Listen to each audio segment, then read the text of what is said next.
दोस्तों, एक समय की बात है। गुजरात के एक छोटे से गांव में एक निर्धन लड़का रहता था। उसके माता पिता नहीं थे। गांव में उसके पास आजीविका का कोई साधन नहीं था, परंतु वह बहुत बुद्धिमान था। अपने पिता से उसने काम की कई बातें सीखी थी। एक दिन उसके दिमाग में एक अद्भुत विचार आया। उसने शहर जाने की ठान ली। शहर जाकर उसने एक सस्ती सी दुकान किराए पर ले ली और दुकान के बाहर एक बोर्ड लगा दिया जिस पर लिखा था, बुद्धि का सौदागर, यहाँ बुद्धि बिकती है। लड़के की दुकान के आसपास फल, सब्जियां, कपड़े, जेवर, मेवे और रोजमर्रा की चीजों की कई दुकानें थी। सारे दुकानदार उसके लड़के की खिल्ली उड़ाते। भाई, यह दुकान तो बड़े गजब की है, अब तो अक्ल भी बिकाऊ हो गई।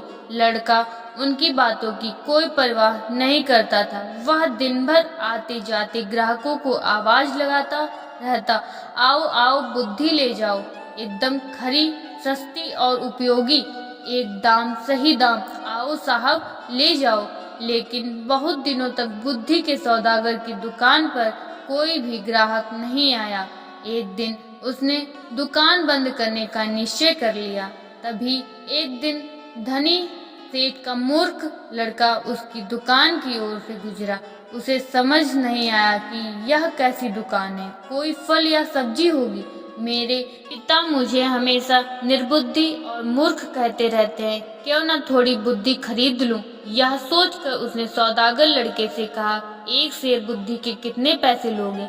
लड़के ने उत्तर दिया, मैं बुद्धि तौल कर नहीं, उसकी किस्म के हिसाब से बेचता हूँ। मेरे पास तरह तरह की बुद्धि है, सबका दाम अलग अलग है। आपको कैसी बुद्धि चाहिए? तो ठीक है, एक पैसे में जिस तरह की बुद्धि आए दे दो। सेठ का लड़का लापरवाही से बोला।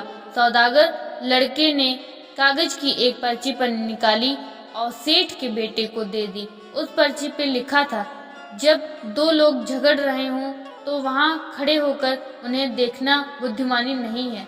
सेठ का बेटा खुशी खुशी घर पहुंचा और अपने पिता को कागज की पर्ची देते हुए बोला, देखिए पिताजी, मैं एक पैसे में अक्ल खरीद कर लाया हूँ।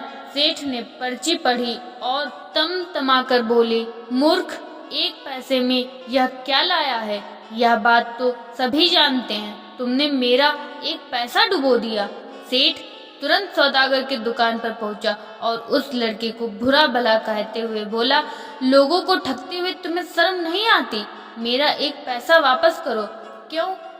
पैसा वापस करो, माल दिया है, पैसा लिया है। लड़के ने कहा, ठीक है, यह लो अपना कागज का फटा टुकड़ा, जिसे माल कह रहे हो नहीं चाहिए हमें, हाँ तुम्हारा माल यह लो। कहते हुए सेठ उसकी पर्ची वापस करने लगा। पर्ची नहीं, मेरी सीख वापस करो। अगर पैसा वापस चाहिए तो आपको एक कागज पर लिखकर देना होगा कि आपका बेटा कभी भी मेरी सीख का प्रयोग नहीं करेगा। बात बन गई, दोनों पक्ष मान गए। सेठ ने कागज पर हस्ताक्षर कर दिए और अपना पैसा वापस लेकर प्रसन्न हो गया। समय बीतता गया। उस प्रदेश के राजा की दो रानियां थी। एक दिन दोनों रानियों की दासियां बाजार गईं। वहां उनका झगड़ा हो गया। बात हाथापाई तक पहुंच गई। लोग चुपचाप खड़े देख रहे थे। उन्हीं में सेठ का बेटा भी था।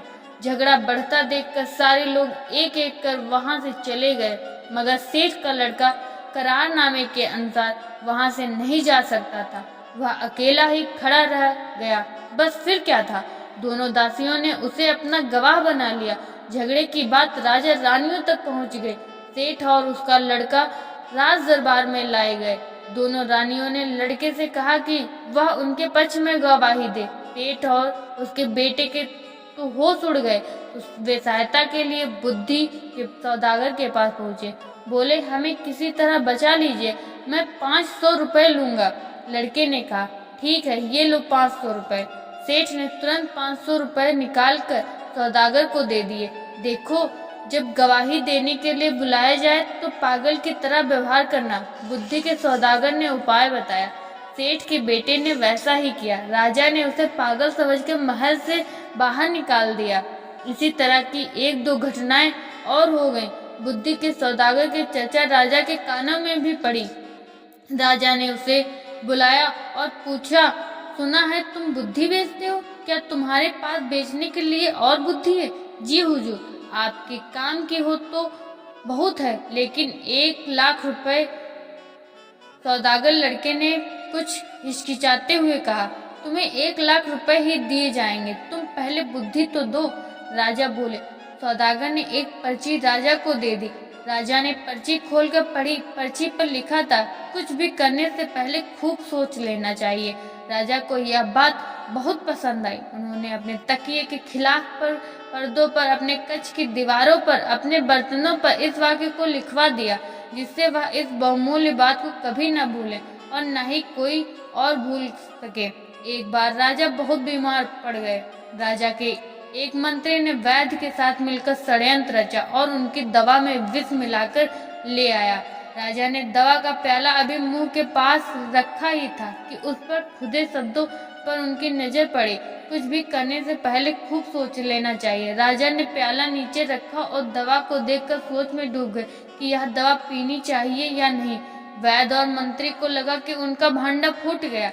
वे दोनों डर गए और राजा से क्षमा मांगने लगे। महाराज, हमें क्षमा कर दीजिए, हमसे बहुत बड़ी भूल हो गई। राजा ने तुरंत सिपाहियों को बुलवाकर दोनों को कारागार में डलवा दिया। बुद्धि के सौदागर को बुलाकर इनाम में खूब सारा धन दिया और उसे अपना मंत्री बना लिया। दोस्तों, अगर वीडियो पसंद आई हो तो एक लाइक, शेयर, सब्सक्राइबर जरूर करें। Thank you.